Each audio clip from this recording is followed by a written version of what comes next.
Come, let me tell you all about day 6 of my time here in Thailand. Today is the official first day in Phuket.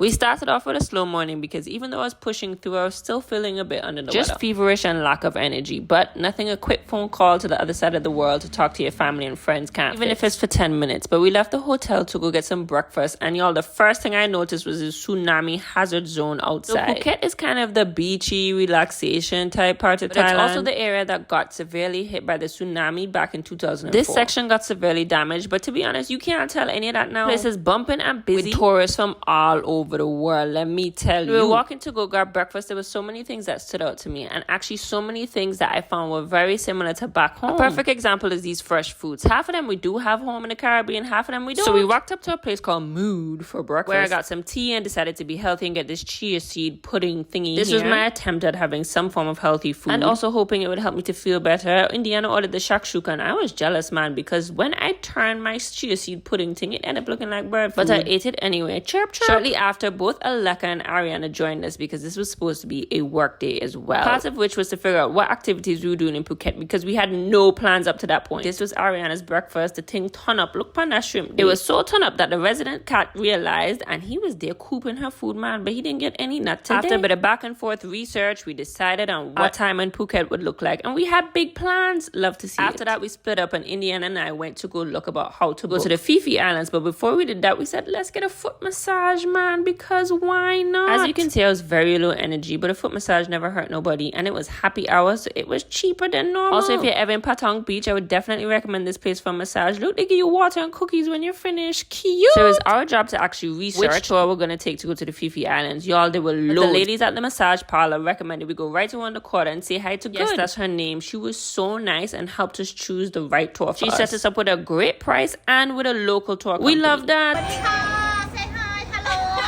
She's Thai. This was her tour agency, and she's been in the business for over 20-something years. If you ever need her contact information, I got you. Next, we moved on to lunch because we need sustenance, and Indiana found a whole crab in her plate. Don't worry, she expected it to be there. While we were eating, we saw this full-blown advertisement for a Muay Thai match.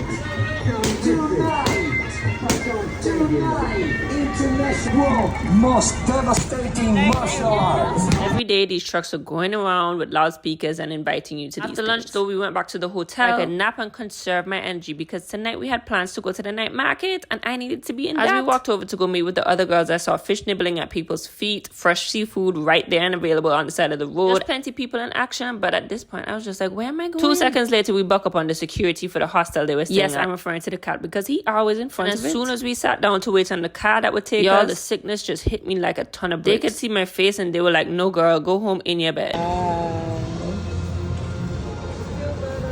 Thank you. So I walked right back home, ordered some chicken soup, ate it, and then crawled straight into bed. It's times like these where you realize it sucks that you can't go exploring in this new country, but you should also stay put so that you can rest to be ready for the next day. In any event, the girls had a good time trying out all sorts of different foods and meats, and they said that the night market was really great. I missed out, but sometimes it's so we go see. Don't forget to like, share, and subscribe, and stay tuned for day 7 here in Phuket.